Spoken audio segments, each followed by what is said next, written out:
peluang yang Allah berikan kepada kita pada hari ini dan pada saat ini. Dan apa peluang itu? Hidup. Yang kita tak minta pun kemarin kita nak hidup hari ini. Sebab kita rasa hidup ni kita punya. Dan kita tak pernah rasa seriau pun tentang hidup ni. Sebab kita rasa hidup ni seolah-olah yang tentukan kita. Sebab kita rasa kita tak sakit, jadi kita rasa kita hidup.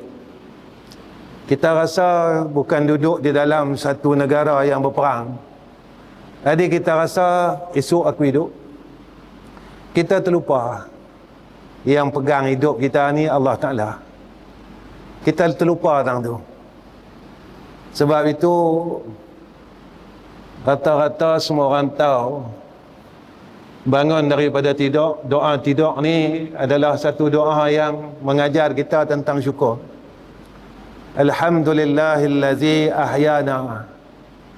Segala puji bagi Allah Ta'ala. Yang mana Tuhan, yang mana yang kita nak puji, yang kita nak bersyukur. Ahyana, yang dah hidupkan kita.